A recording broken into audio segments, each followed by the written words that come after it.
P T N news کے ناظرین السلام علیکم ناظرین، آئیے آج ہم بات کرتے ہیں انڈیا چین تعلقات سرحد پر تنازع کے دوران بھی اربوں کی تجارت کیسے جاری رہی۔ لداخ کی سرحد پر انڈیا اور چین کے درمیان جھڑپوں اور سنگین کشیدگی کے باوجود چین سال 2020 میں انڈیا کا سب سے بڑا تجارتی شراکت دار رہا ہے۔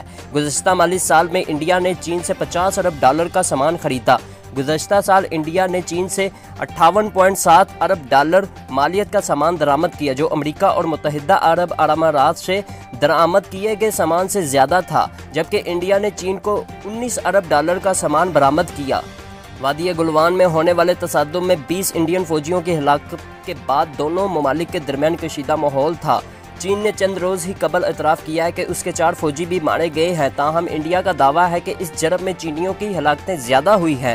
گلوان کے واقعے کے بعد دونوں ممالک کے درمیان دو طرفہ تجارت پر کچھ اثر ضرور پڑا، لیکن بہت زیادہ نہیں۔ انڈیا کی حکومت نے چین سے ہونے والی تمام سرمایہ کاری پر پابندی کے ساتھ ساتھ 200 سے زیادہ چینی ایپس بھی ملک میں بند کر دی ہے، جس میں مقبول ایپس ٹک ٹاک، وی چیٹ اور ویبو بھی شامل ہے۔ خود انحصاری مہم کتنی مؤثر ہے ناظرین؟ گزشتہ سال مئی میں انڈیا حکومت نے خود انحصاری کی ایک مہم شروع کی، جس کا مقصد درآمدات کو کم کرنا، برآمدات کو بڑھانا اور مقامی صنعتوں کو فروغ دینا تھا۔ ماہرین کا کہنا ہے کہ ان سب اقدامات کا مقصد چین پر انحصار کم کرنے کے بارے میں زیادہ توجہ دیتا ہے، لیکن تجارت سے متعلق تازہ ترین اعداد و شمار بتاتے ہیں کہ تمام اقدامات کے باوجود چین پر انڈیا کا انحصار کم نہیں ہوا ہے۔ اعداد و شمار کے مطابق انڈیا اور چین کے درمیان دو طرفہ تجارت گزشتہ سال $77.77 ارب تھی، جو وزارت تجارت کے عارضی اعداد و شمار کے مطابق پچھلے سال سے کچھ کم تھی۔ اس سے پچھلے سال دونوں ممالک کے درمیان تجارت کا حجم $85.5 ارب تھا۔ دوسری طرف انڈین حکومت نے چینی سرمایہ کاری کو ایک بار پھر اجازت دینے کے بارے میں میڈیا میں آنے والی خبروں کو غلط قرار دیا۔ ویسے بھی چین انڈیا میں کبھی بھی بڑا سرمایہ کار نہیں رہا۔ چین نے 2013 سے 2020 کے درمیان بھارت میں $2.174 ارب کی سرمایہ کاری کی تھی۔ یہ رقم انڈیا میں غیر ملکی سرمایہ کاری کا ایک چھوٹا سا حصہ ہے۔ وزارت تجارت کے مطابق سال 2020 میں اپریل اور نومبر کے درمیان انڈیا میں $58 ارب سے زیادہ کی غیر ملکی سرمایہ کاری ہوئی۔ دلی کے فور سکولز مینجمنٹ میں چینی اموار کے ماہر ڈاکٹر فیصل احمد کا کہنا ہے کہ خود انحصاری کا مطلب یہ نہیں کہ ملک میں درآمدات رک گئیں یا غیر ملکی سرمایہ کاری نہ آئے۔ وہ کہتے ہیں آنے والے وقت میں چین پر انڈیا کا درآمدی انحصار زیادہ رہے گا۔ ضروری ہے کہ ہمیں خود کو بین الاقوامی تجارت پر نفع بخش بنانے کے بارے میں سوچنا چاہیے۔ یہ ہمارے معاشی مفاد میں بہتر ہوگا اور ساتھ ہی خود انحصار ہونے میں بھی مدد کرے گا۔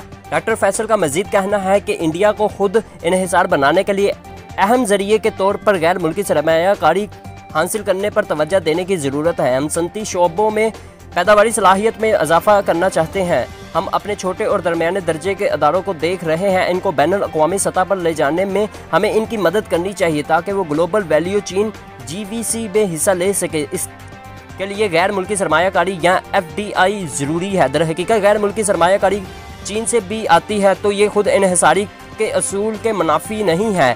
اس کی وجہ یہ ہے کہ انڈیا چین کو اپنی برآمدات میں بھی 11% کا اضافہ کرنے کے قابل اور مختلف شعبوں میں غیر ملکی سرمایہ کاری میں اضافے سے انڈیا کی برآمداتی مسابقت کو بھی فروغ ملے گا۔ اس وقت انڈیا چین میں تیار ہونے والی بھاری مشینری، ٹیلی مصنوعات کے ساز و سامان اور گھریلو آلات پر زیادہ انحصار کرتا ہے اور وہ چین سے درآمداتی سامان کا ایک بڑا حصہ بنتا ہے۔ اس کے نتیجے میں چین کے ساتھ سن 2020 میں دو طرفہ تجارتی فرق تقریباً $40 ارب تھا۔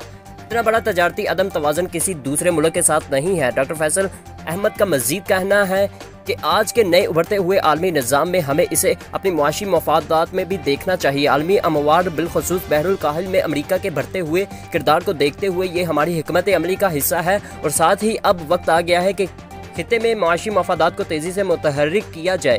چین تھوڑا محتاط ہے۔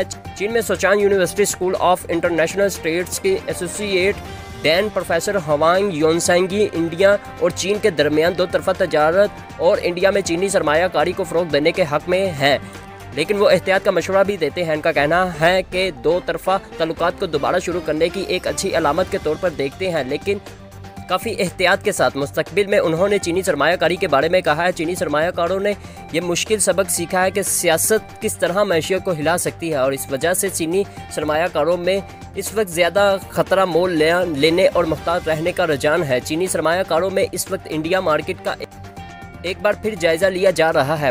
پروفیسر ہوانگ یونسینگ چینی سرمایہ کاری، باہمی تجارت اور دونوں ملکوں کے مابین تعلقات کو معمول پر لانے کے بارے میں کہتے ہیں۔